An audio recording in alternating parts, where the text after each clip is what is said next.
este quinto capítulo del proyecto de Dios. Empezamos en el primer capítulo con la realidad de Dios al interior, la Santísima Trinidad que es plena en el interior de Dios. Dios es espíritu y en el interior está pleno. Sin embargo, tenía necesidad de expresarse, y para expresarse pues hay que salir de sí. En el segundo capítulo vimos que Jesús es esta expresión de Dios hacia afuera de Dios, de la Trinidad.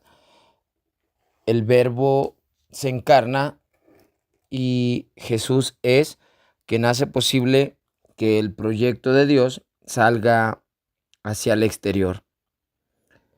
Entonces, eso vimos en el segundo capítulo. En el tercer capítulo vimos que no era bueno que el hombre esté solo y por lo tanto hay que ser una compañía a su altura, que en este caso no es bueno que Jesús esté solo al exterior de Dios y por lo tanto él tiene que tener una compañía que esté a su altura.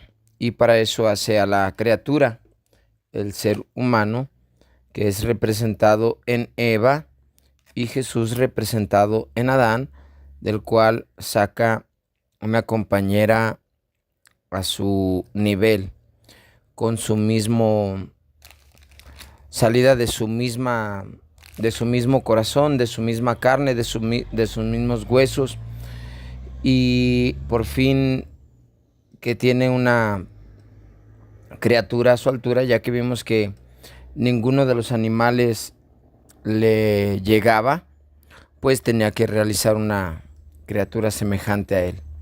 Y para esto fue la humanidad, representada en Eva, y Cristo representado en Adán. En el cuarto capítulo vimos la realidad de las dos voluntades, de la voluntad humana, representada en el árbol de la ciencia del bien y del mal, y la voluntad divina representada en el árbol de la vida, que al comer Adán del conocimiento del bien y del mal, pues se aparta de la voluntad divina, ya que su propia voluntad escoge su propia voluntad por encima de la voluntad de Dios. Y es así como queda fuera. Y en este quinto capítulo veremos lo que le sucede a causa del pecado, lo que sucede a Jesús a causa del pecado que comete su amada criatura, el hombre. Y tratemos de comenzar con una imagen en la cual es muy significativa, ya que en alguna lectura del Libro de Cielo, Jesús le menciona a Luisa que estas dos voluntades,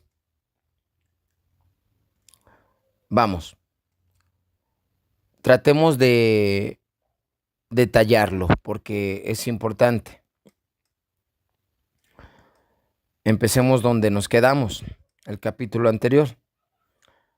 Y es empezar por las dos voluntades, tanto la humana como la divina.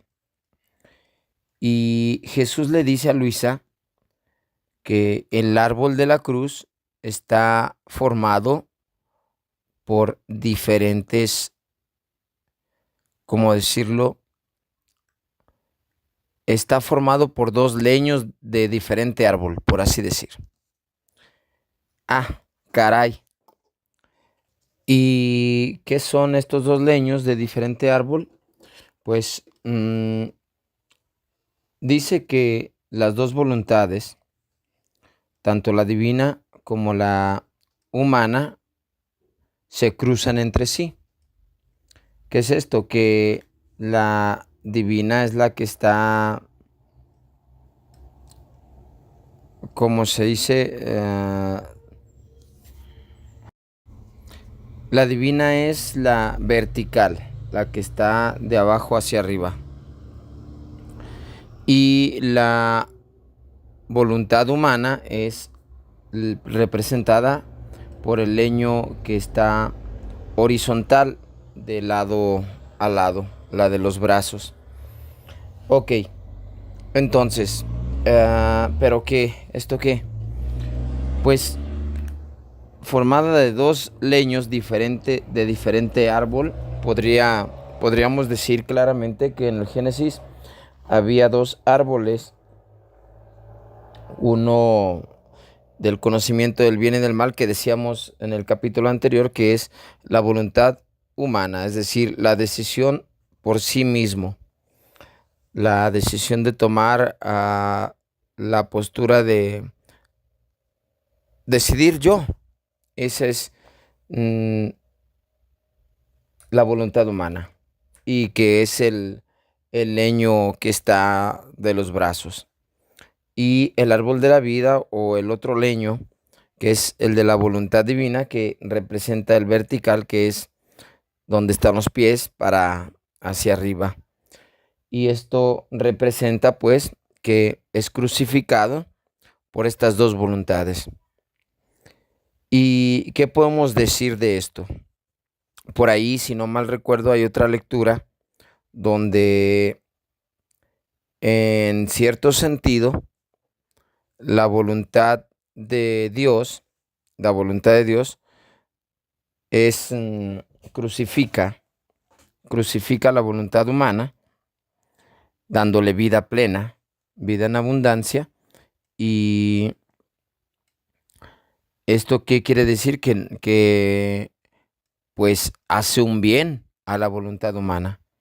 Sin embargo, la voluntad humana, cruzándose, es decir, contrariando a la voluntad divina, pues la crucifica, crucifica a la misma voluntad divina. ¿Qué es esto? Pues el pecado del hombre, el pecado de la humanidad que hace posible que la divinidad de Cristo, el Verbo encarnado, también padezca esta realidad, donde en esta misma lectura dice que si la voluntad humana estuviera linealmente conforme a la voluntad divina, pues no se atravesarían, sino que los dos formarían una sola línea, una sola unidad, sin crucificar a la divinidad. Entonces, pero no, el hombre quiso hacer uso de su voluntad y es así donde se cruzan estas dos voluntades, la divina con la humana, y no hay concordancia. Por lo tanto, hay un pago, hay un sufrimiento, una pena, un dolor, y hay que padecerlo, sí o sí. Es aquí donde empieza esta realidad del pecado. Con esto quiero comenzar. Que sin tener que deberla no sé cuál es la expresión, deberla ni temerla, no sé, Dios tiene que pagar. Dios tiene que pagar sí o sí. ¿Y en qué estamos? Estamos en el proyecto de Dios. Decíamos por ahí en algún capítulo, no me acuerdo en cuál, que veamos un poquito la idea de Dios.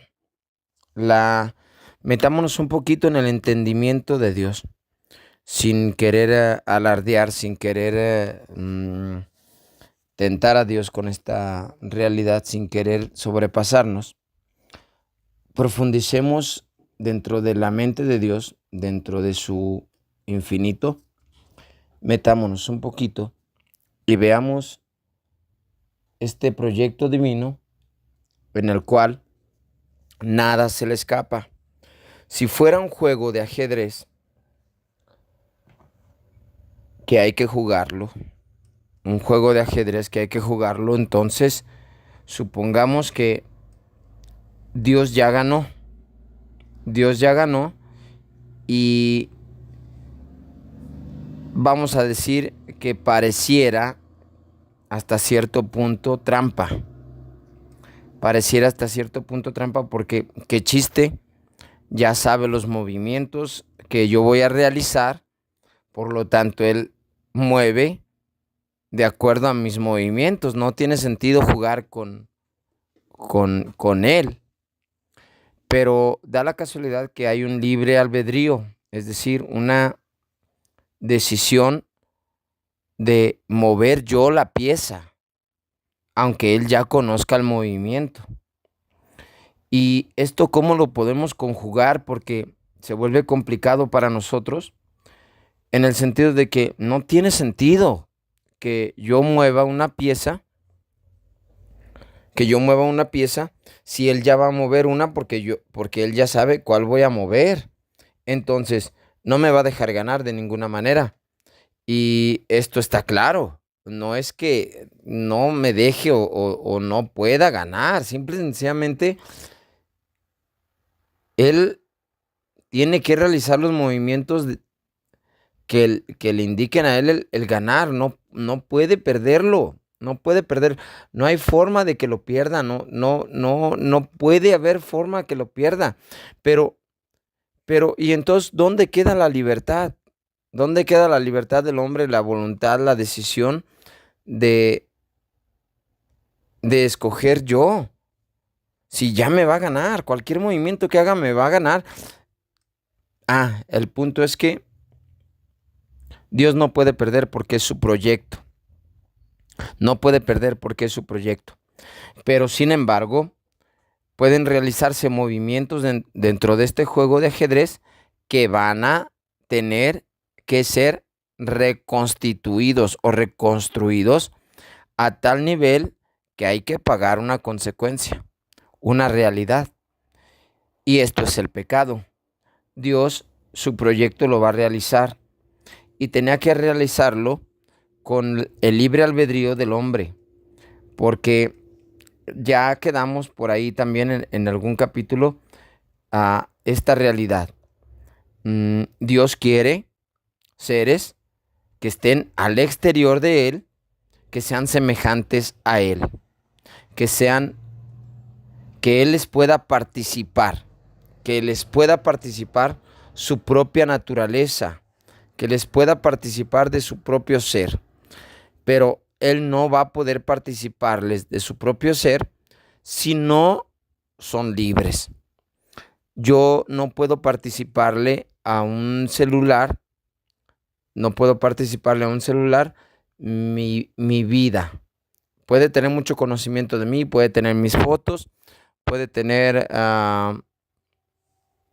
muchos elementos míos y de mí, muchos pensamientos, imágenes, grabaciones. El celular puede tener, pero no puede ser alguien que me dé algo que yo ocupe para satisfacerme. Es como la Alexa.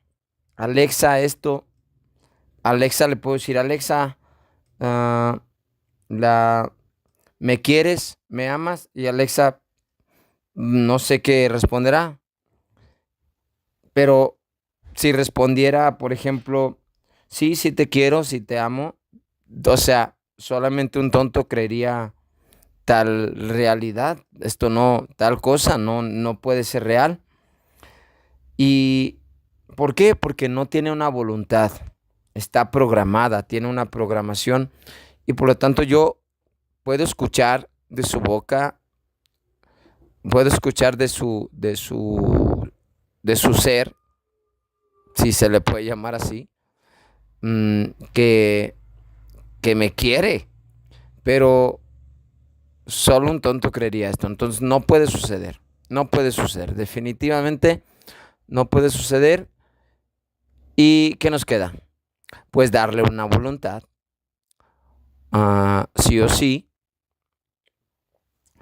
y que pueda hacer uso de lo que ya dijimos en el capítulo anterior, de escoger entre escogerme a mí o no escogerme a mí. Y esa es la realidad. Entonces, desde la perspectiva de Dios, aunque yo ya conozca el movimiento que va a hacer, yo tengo que dejarle hacer el movimiento por su propia cuenta. No tengo que decirle qué mover. Él tiene que mover por su propia cuenta, y así definir. Bien. Entonces, la voluntad humana decidió alejarse de Dios en el primer sentido de Adán. Pero esto ya lo entendimos. Este pecado fue capaz de dañar la humanidad de Cristo. ¿A qué tamaño? El proyecto de Dios, como dijimos, en sus movimientos, no puede perder. Y va a ganar sí o sí, aunque tenga que pagar una consecuencia. ¿Cuál es esta consecuencia? Dios ve que en su proyecto quiere almas semejantes y entonces dice, ok, con su voluntad, con su libertad, tienen que tener capacidad de decidir y hasta ahí, con el riesgo de que me rechace. Muy bien, me rechaza con su voluntad. Dice Dios, me rechaza con su voluntad, ¿ahora qué hago? Perdí supuestamente. Estamos hablando en el sentido de que si se hubiera quedado así, vamos al supuesto de que se hubiera quedado así, pierdo a mi proyecto, pierdo al ser querido en el cual yo me voy a reflejar, en el cual yo voy a contemplar, en el cual yo voy a disfrutar, en el cual yo tenía para que fuera una realidad. Y resulta que se me cae. Hijo de su... Dios no puede pensar, se me cayó. No.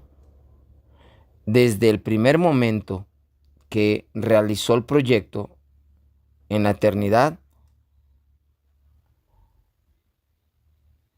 es que me cuesta poder expresar con palabras el entendimiento que tengo de esta realidad. No encuentro las palabras lógicas, ni espero Dios me pueda permitir transmitir más o menos el entendimiento que se puede dar de esta realidad.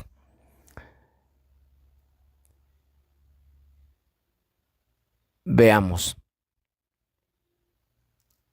El proyecto de Dios es realizado desde la eternidad, con todo ya hecho, desde la perspectiva de Dios. Pero desde la perspectiva del tiempo y del hombre, hay que realizarse, hay que llegar a realizarse esta situación. Desde la perspectiva de Dios, si ya está realizado, no tiene sentido que esperar. Pero, ¿quién espera? Espera aquel que no está dentro, o más bien dicho, aquel que no vive esta realidad de el proyecto de Dios desde Dios. Al vivirlo desde la humanidad, hay una espera y hay un camino que recorrer. Hay una situación de, podría decirse, de desesperanza, de expectativa, de pensar que hay que llegar a alcanzar desde la perspectiva humana. Desde la perspectiva de Dios, ya está realizado absolutamente todo, porque no es que se haya anticipado, sino que como todo está absorbido en Dios, aún el tiempo dentro de Dios es un eterno presente. Entonces, ¿qué hacemos con esto? El pecado que se realizó en el tiempo es hecho en el tiempo, daña en el tiempo, daña en el tiempo a toda criatura, inclusive la humanidad de Cristo la daña, pero sin embargo, eso mismo que estoy diciendo puntualmente, que daña a la humanidad de Cristo, queda eternamente. Y cuando queda eternamente en Cristo, queda reparado. Pero primero, antes de hablar de la reparación, hablemos de la destrucción. Espero no haya enredado. Si acaso hubo algún enredo, pues esperemos que se aclare en estas siguientes frases y palabras que vamos a sacar. Como dije, que Dios nos ilumine el entendimiento. Bien, hablemos de la destrucción antes de la reparación. La destrucción viene en automático, en la eternidad, todo está junto.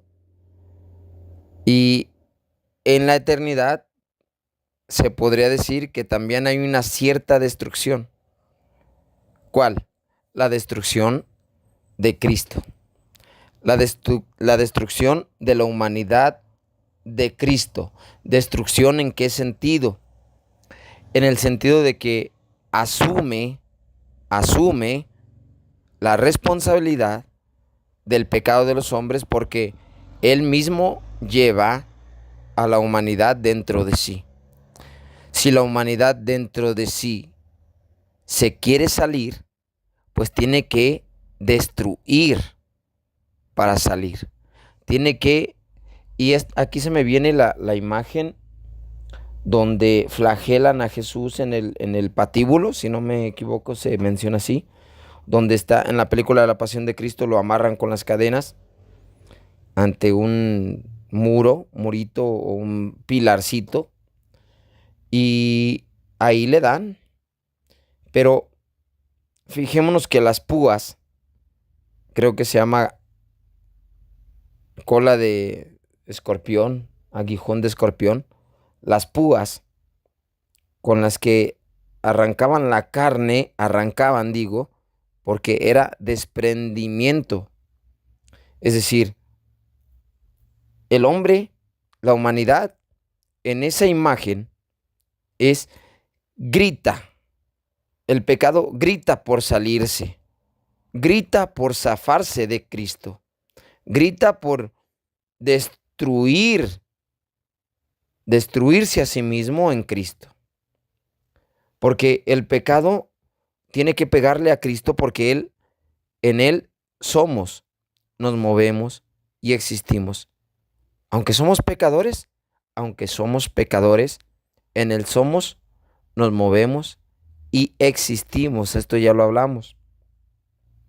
Por lo tanto, en Cristo tiene que haber padecimiento del horror del pecado en su propia carne. Sí o sí. Como lo dije, estos dos leños que forman la cruz es para cruzar.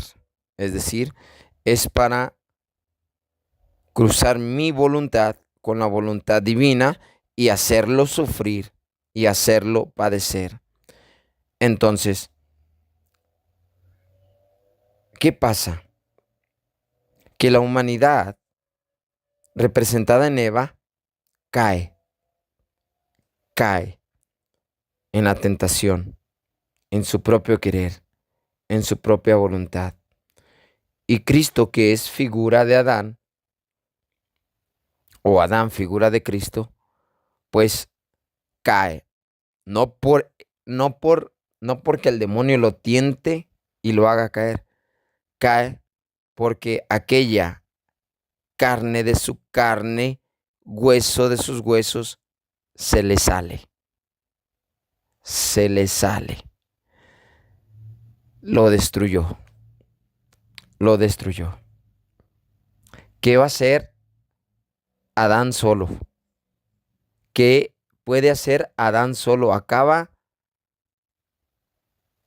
de caer su amada. Y Adán no se parece a Cristo en el pecado. No se parece a Cristo en el pecado. Porque Cristo es igual en todo a nosotros, excepto en el pecado. Sin embargo, asume la responsabilidad, lo que Adán no hizo, pero asume la responsabilidad de unificar, de la unión, de que nunca dejó de decir, esta es hueso de mis huesos, carne de mi carne no. Cristo tuvo que decir, esta carne de mi carne se ha dañado y me ha dañado, me ha lastimado, me ha lacerado. Nosotros lo creíamos destruido y azotado por Dios, pero eran nuestras fallas, nuestros pecados, los que le mataban. Isaías 53. Nosotros, al ser parte de la humanidad de Cristo, al ser parte de ese nacer de Él, de ese venir de Él, de ese salir de Él, ser parte de Él, era como el virus en el cuerpo. Cristo se enferma, se está autodestruyendo a causa de el veneno que nosotros introducimos a Él. Y desde dentro lo carcomimos. Le causamos el cáncer que dañó todo su ser interiormente, toda su alma, todo su cuerpo. Hicimos que le diera temperatura, que se le cayera el cabello, que le brotara sangre por todos lados. Lo destruimos internamente. Él asumió sus huesos, asumió su carne y no la desechó. La aceptó pecadora en el sentido de no aceptó el pecado, no vivió, no consintió pecado, pero lo aceptó, lo vivió por mí. Me amó siendo pecador. Y la carta a los Romanos, capítulo 5, dice, versículos 8 al 11, dice, pero Dios demuestra su amor para con nosotros, en que siendo aún pecadores, Cristo murió por nosotros. Esto lo padece dentro de su proyecto, lo padece como una situación no desde el punto de vista de, pues ya ni modo. Es que ya ni modo. No, porque si hubieras dicho ya hasta cierto punto ya ni modo, mejor hubiera dicho, pues no, hago otra situación, pero no. No lo hizo, sino que una vez que el hombre movió sus piezas hacia el pecado, no le quedaba de otra. No le quedaba de otra a Cristo. No le quedaba de otra a la humanidad de Cristo más que padecer por mi causa esta realidad. Porque su proyecto no está en tela de juicio, no está en vamos a ver si sale, no. Su proyecto se iba a realizar. Su obra se iba a llevar a cabo. Y ya es un hecho que en cuanto el hombre decidiera tomar su postura, Dios iba a asumir la responsabilidad de aceptar el castigo. Y más que aceptarlo, de meterse para ser castigado porque él va por su proyecto. Entonces, si hubiera habido otra realidad, la humanidad de Cristo tenía que vivirla solamente por salvar el proyecto. Entonces, tiene que vivirlo. El punto aquí de esta realidad es, tiene que vivirlo sí o sí. No hay vuelta de hoja. No son ustedes los que me quitan la vida. No son ustedes los que me quieren matar. No, soy yo el que la entrega. A ver, explíquenme. ¿Cómo está eso? Soy yo el que la entrega. ¿Por qué? O sea, ¿tú quién eres o qué? No, es que no te equivoques. Todo esto que está pasando, sí, es su culpa, pero soy yo el que viene a recuperar las cosas. Vuelve a la misma del tema pasado, yo te escojo al final. No, en este caso, en el huerto de Getsemaní, narra, no me acuerdo qué evangelio, creo que es Juan, no me acuerdo, que está en el huerto de Getsemaní y van los soldados del Sanedrín de los judíos, van a buscarlo porque ya llevan a Judas, ya Judas les dice dónde, van a buscarlo, pero anticipadamente, prácticamente cuando Judas está recibiendo las monedas, Jesús se para de hacer la oración y entonces prácticamente dice, vayámonos. ¿A dónde? Jesús ya sabe quién viene. Y en vez de tomar la postura de huir del lugar, como lo harán sus discípulos un poquitito más tarde en ese mismo huerto, donde todos huyen, por cierto, uno sale corriendo desnudo, creo que es Juan. En vez de tomar esa postura, Jesús toma la postura de enfrentar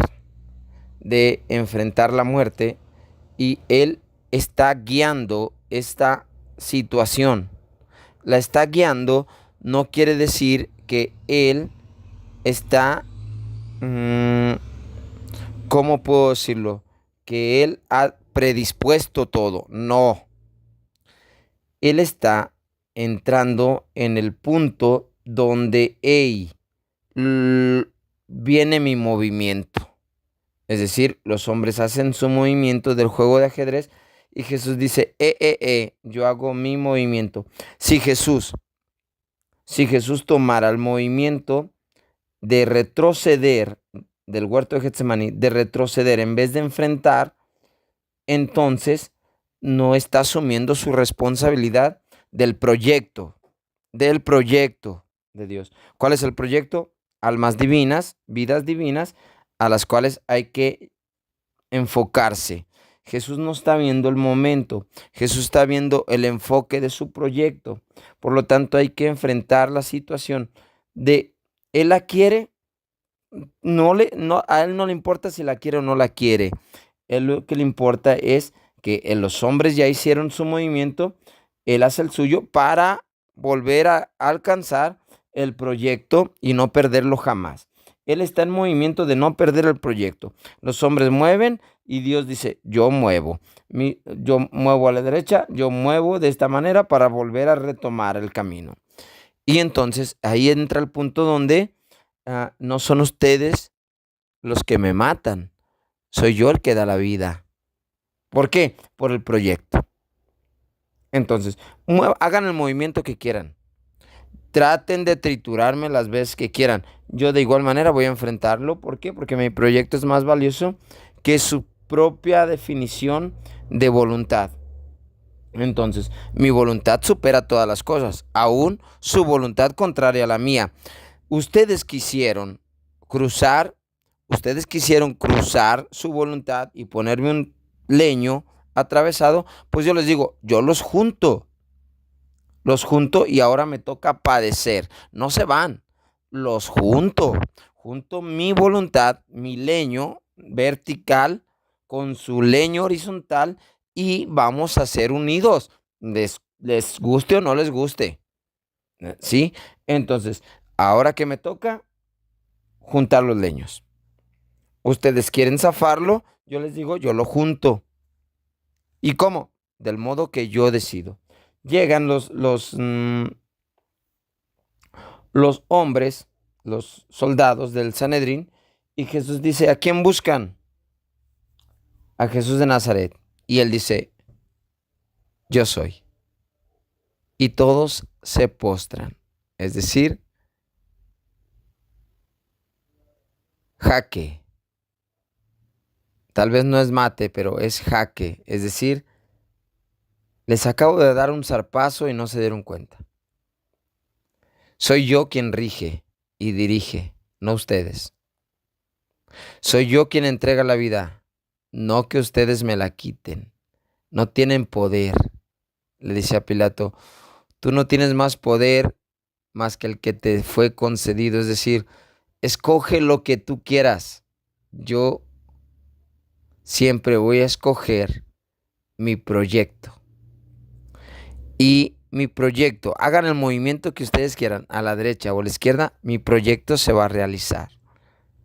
Voy a vivir la consecuencia, sí, pero mi proyecto se realiza. Es decir, yo mando.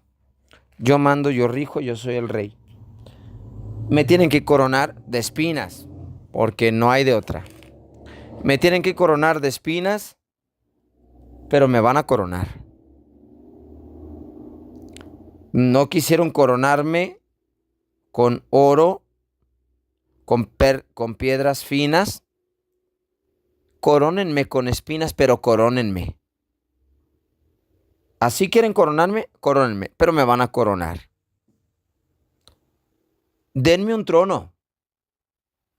No me quieren dar un trono de su espíritu, no me quieren dar el trono de su alma, no me quieren dar el trono de su cuerpo, no me quieren dar el trono de su voluntad, pues yo les digo, denme un trono de madera, un trono de crucifixión, un trono de sufrimiento, un trono de tu voluntad cruzando con la mía, pero en el trono voy a quedar y les demostraré que yo soy su rey y me postraré en el trono, me quedaré en el trono ubicado de la cruz. Y tendrán que poner un letrero donde todo mundo se entere que yo soy el rey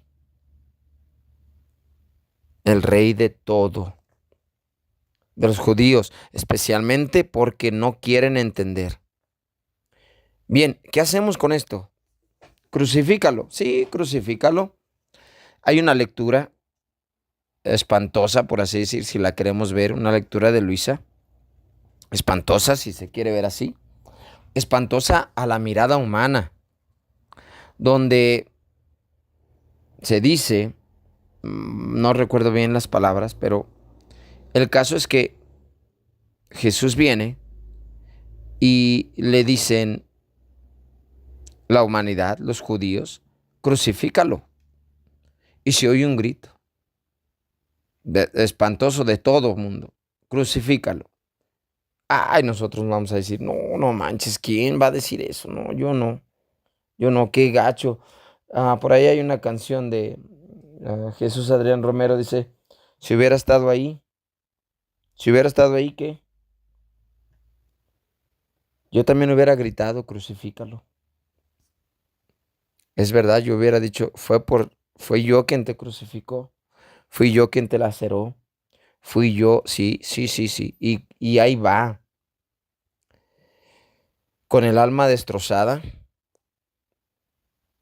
aún el alma más perfecta, con el alma destrozada, el alma más perfecta, con el llanto en los ojos y su corazón desangrándosele, iba a tomar la cola de escorpión, los clavos, la corona de espinas, la lanza, la madera, el martillo, y con todo el dolor de su corazón le iba a crucificar. ¿Por qué? Este escrito que les digo, que se escucha la voz del Padre gritando, la voz del Padre celestial gritando, crucifícale. Oh, no puede ser. La voz del Padre. ¿Por qué? ¿Por qué el Padre? Es decir, es tu hijo. No la friegues. ¿Qué padre puede decir por su hijo? Denle, desahóguense. ¿Cómo puede pasar esto? ¿Cómo puede caber en la mentalidad de la humanidad, del hombre tan compasivo, tan lleno de sentimientos, sensible? Pregúntale a cualquier madre y te va a decir, no, no hagan eso con mi hijo. Y este escrito, creo que está en Luisa, la misma Madre Celestial, gritaba, crucifícale. ¿Pero por qué? ¿Por qué ensañarse? ¿Por qué destruirle? Es que entendamos esta realidad. María gritaba, destruyanme a mí en él. Y no, y no a ella divina, sino aquella que iba a ser redimida y iba a ser inmaculada gracias a esa muerte. Porque si no hubiera habido esa muerte, la misma Madre del Cielo no hubiera tenido la gracia de ser inmaculada. Si Cristo no hubiera padecido las 1000 muertes, millares, incontables de muertes por cada pecado, ningún alma hubiera sido reconstruida. Por lo tanto, el amor de María no era un amor ciego, un amor sin capacidad de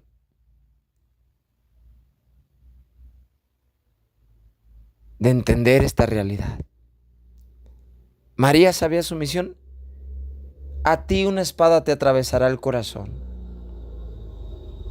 Una espada te atravesará el corazón. Sí, le va a doler, pero para eso nació Eva y Adán, y con ellos, todos nosotros, fuimos capaces de ser el virus más mortal para Cristo. Y no solo para Él. Eva y Adán fueron la causa, junto con todos nosotros, de que María y Jesús sufrieran. ¿Qué cosa? Dolores indecibles que ya hemos escuchado. ¿Cómo es posible que Cristo, por un solo pecado de mi alma, tenga que padecer toda una pasión por un solo pecado y yo no me compadezca a limitarme porque tengo un gusto, porque tengo un placer que alimentar, porque tengo un hábito que realizar. El mismo Jesús, el mismo libro de cielo, se cansa de repetir una y otra vez: me son detestables siquiera cualquier pizca de acto humano. La propia respiración está robando el aire, porque cuando perdimos la vida divina, no nos quedó otra cosa más que destruir la humanidad de Cristo a pedazos. Hemos hecho escarnio de Jesús una, otra y otra y otra y otra y otra y otra e infinitas veces sobre hacerle padecer infinitas pasiones, solo porque estoy habituado al mal, solo porque estoy habituado aún al bien hecho por mí. Si yo profundizara, que de hecho debería hacerlo, si yo profundizara en la intención de cada mirar, de cada respirar, de cada actuar mío, solamente me buscaría a mí mismo, solamente buscaría mi propio placer, mi propia satisfacción. Ya no hablemos de pensar, por ejemplo, dentro del matrimonio, yo en ella en mí. Dentro de la familia, yo en los hijos en mí. Dentro de la vida más amplia familiar, yo a mis padres o a mis hermanos. No, no. Todo es vanidad, dice el libro de, no me acuerdo cuál, un libro de la Biblia, no me acuerdo cuál, Eclesiastés o Proverbios, no me acuerdo cuál. Todo es vanidad. ¿Por qué? Porque profundicemos.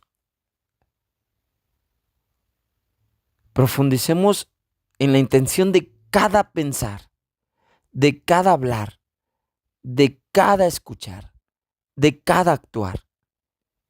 Y solamente yo me busco a mí, a menos de que vivas la divina voluntad, por muy buena que sea la obra. Jesús ya se ha cansado de decir que dentro de las obras buenas va el deseo humano, por muy buena que parezca. Y eso le es detestable. ¿Por qué? Porque le destruye, porque Él tiene que rehacer aún una obra buena hecha por mí, porque está hecha con una intención solamente mía. No hay una renuncia de mí. No hay una renuncia de mi propia vanidad. Todo es vanidad. ¿Quién soy? Soy aquel egoísta que ha destruido una y otra vez la humanidad de Cristo, que le he lacerado y que lo destruyo con un placer personal, con un placer que no lo agoto, con un placer que llega en algunos puntos a la bestialidad. ¿Por qué? Porque el hombre que está hecho para el infinito de Dios, cuando no busca a Dios, busca un placer inagotable. No va a encontrar un placer que le satisfaga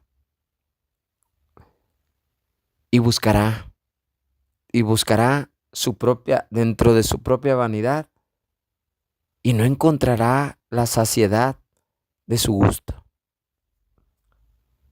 Esto es lo que causa la destrucción de la humanidad de Cristo, el pecado. No es el demonio el que me hace pecar. El demonio no tiene poder sobre mí para hacerme pecar.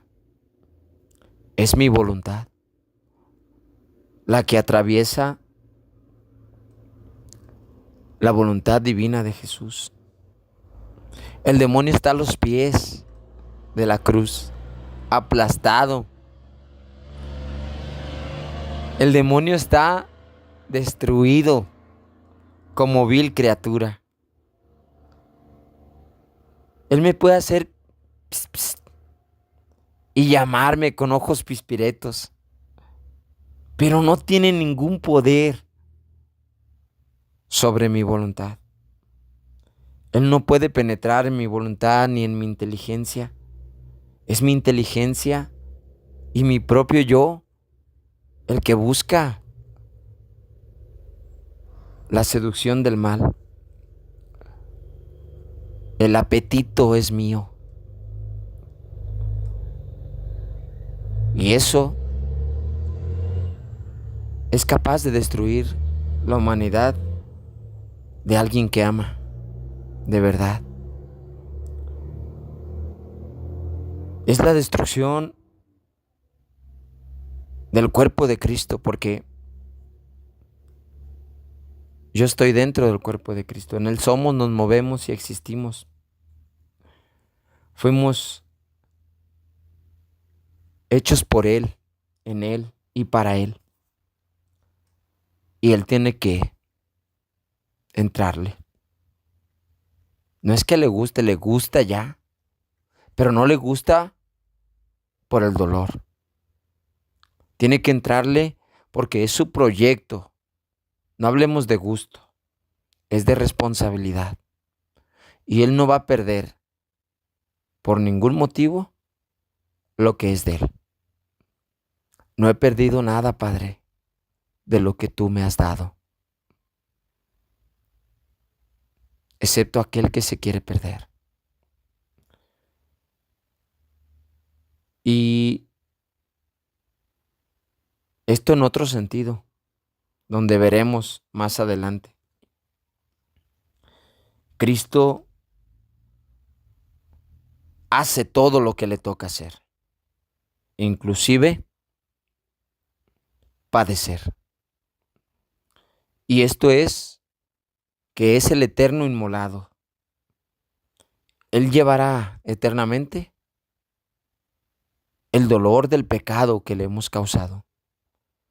Cuando vayamos el día del juicio final, contemplaremos, si no es que ya lo estamos contemplando desde ahorita.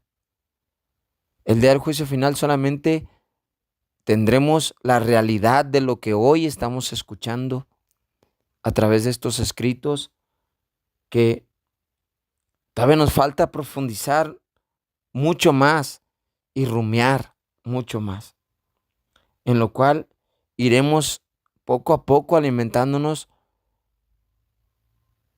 de la transmisión que Dios quiere darnos, que Jesús quiere darnos a través de estos escritos.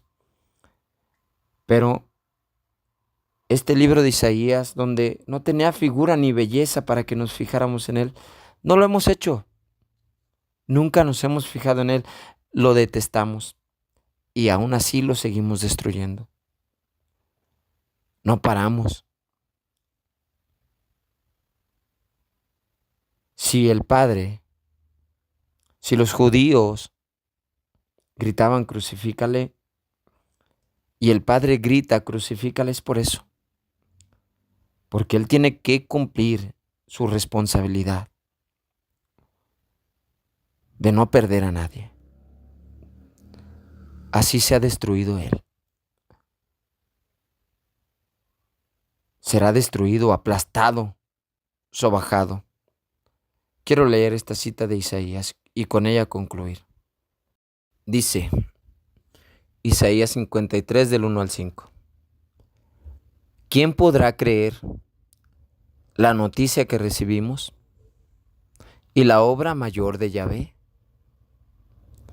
¿A quién se la reveló? Es Cristo, esta obra. Este ha crecido ante Dios como un retoño, como raíz en tierra seca. No tenía brillo ni belleza para que nos fijáramos en él.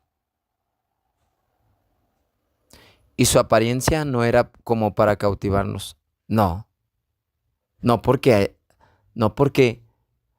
él, por nuestra causa, tuvo que venir así, cuando pudo haber venido glorioso, majestuoso. Nosotros causamos esta realidad. Él tiene que vivirla así, con responsabilidad. Sí, es su proyecto y tiene que sacarlo adelante. Sí, él lo asume y lo acepta. Pero lo detestamos. No nos atrae no nos causa a nosotros una atracción, al contrario, nos causa una aberración. Sigue, despreciado por los hombres, aquí está, y marginado, hombre de dolores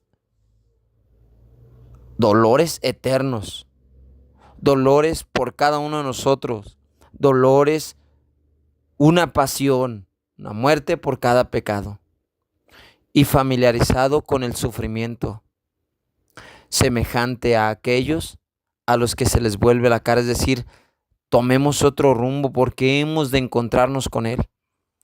No nos atrae, no contaba para nada y no hemos hecho caso de Él, no nos interesa. Seguimos en nuestros ideales, proyectos y planes. Sin embargo,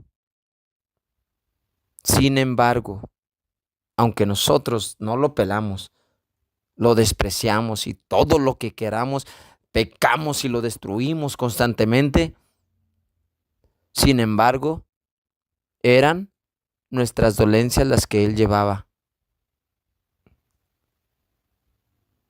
Las asumió. Su responsabilidad de su proyecto es: yo no te pierdo. Eran nuestros dolores los que le pesaban. Nosotros lo creíamos azotado por Dios, castigado y humillado. Sí, Dios gritó: crucifícale. Pero era porque si no se iba a perder el proyecto de las vidas divinas. Esto no puede pasar. Y eran nuestras faltas por las que era destruido, nuestros pecados por los que era aplastado. Él soportó el castigo que nos trae la paz. En el siguiente capítulo vamos a ver esto. Por sus llagas hemos sido sanados. Pues esta es poca cosa de la reflexión que podemos hacer. 1 hora no es suficiente. Cada uno conózcase, examínese y sépase que yo me digo a mí mismo: ¿cómo deshacerme de mi vanidad? No lo sé. Solo sé que lo estoy destruyendo. Y que Él lo hace, que Él lo sufre, no porque yo lo merezca. No, no. Sino porque Él no va a perder su proyecto. No va a perder lo que Él quiere. Su divino querer está por encima de cualquier riesgo que se pueda tomar. No importa lo que haya que pasar, su querer lo invita a realizar cualquier obra posible, cualquier situación, cualquier pena, cualquier desgarro. Todo por su propio querer divino. Pues que María Santísima, a la cual una espada le atravesó el corazón, pero que ella misma, aceptando esta realidad, queriéndola, porque el querer divino y el querer de María debe ser el mismo, queriendo esta realidad aún con pleno dolor. María Santísima, que nos guíe, nos lleve siempre de la mano y nos encamine para que podamos dejar de destruir a Dios en su humanidad y podamos nosotros ser destruidos dentro de la divinidad, siendo uno con Él, poseer todo lo de Él, hasta la misma destrucción de mi propia humanidad, para que esa destrucción de mi humanidad, unida plenamente con Él y en Él, pueda realizar las mismas obras que Él realiza para el bien de toda la humanidad. Pues Madre, tienes una tarea enorme con cada uno de nosotros. Tómanos de la mano y llévanos a vivir el divino querer de tu Hijo, ser uno con Él, perfectamente, así como tú lo eres. Luisa, tú que eres la que es igual a nosotros, incluso en el pecado original, pues tienes esta tarea te lo pido, que tengas la tarea de custodiar a cada uno de los que escuchen este tema, este video, que nos penetre en nosotros por tu intercesión o por tu guía, que penetre en nosotros el deseo ansioso de vivir la divina voluntad. Amén, amén, amén. Bendiciones.